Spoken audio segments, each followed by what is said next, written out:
Okay, so part number 6, practical applications. A, invite non-Jewish guests. So again, with non-Jewish guests, with all of the guests that you're trying to avoid, just avoid them, keep the distance, and that's it. So just missed a message. Okay, so you see the message from them 1 day before the holiday, 3 days before the holiday, just forget about it and do like 2 days later. And that's it. So answer, so, sorry, I missed your call, and that's it. Do not invite them. Don't put yourself in this situation. Invited non-Jewish guests. It is prohibited to invite non-Jewish guests, such a business associate, for a Pesach Seder or any other Yom Tov meal. However, this is permitted if the lack of invitation may cause animosity. Okay, so that's, I mean, it's very, very sensitive situation. So they have, I don't know, like business partners or like, I don't know, some salespeople. So they trying to build this relationship. The customer would buy from him personally.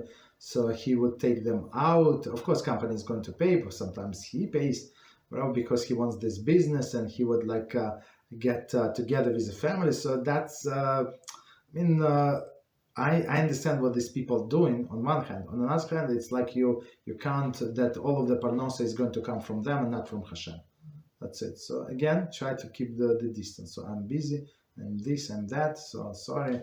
And it's not, okay, we don't listen to the music, we don't do this, we don't do that. It's like we have our religious beliefs and whatever we do, so nothing special, Mr. Non-Jew. That's it.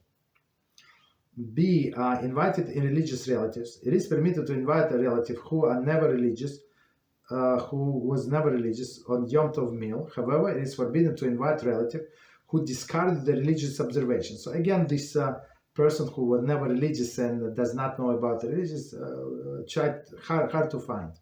Me personally, I have not,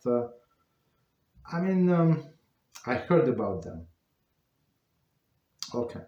Nevertheless, this is permitted if the failure to extend the invitation may cause animosity.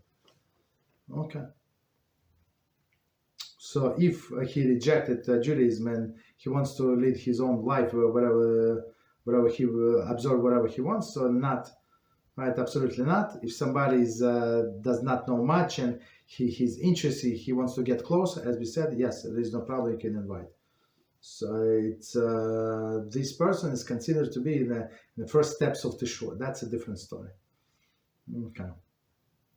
Continue. C, maids and cleaning help. It is forbidden to cook or to do any Melachah in preparing food specifically for non-Jewish members of the household staff.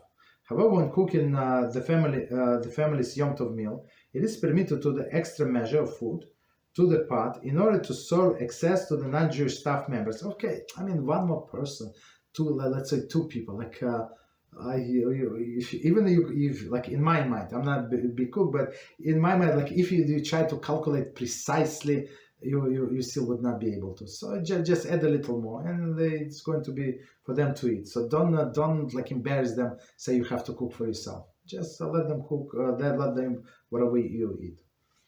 Cooking items that are made individually, such as blintzes, right? So like you have to fry, or pieces of blintzes. What else? Maybe for like fry fish, right? Would be also like you do separate pieces.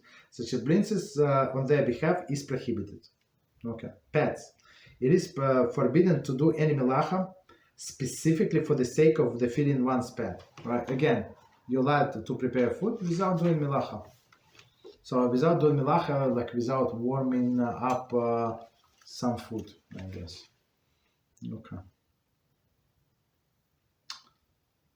Okay, so I guess we stop here, and we got up to the next chapter. The next topic is going to be extracting liquids. So, schita, right? It's famous question, how you squeeze a lemon. Can you squeeze a lemon, not squeeze a lemon? Grapes, olives. Okay. Okay, we stop here. Any questions on what we said?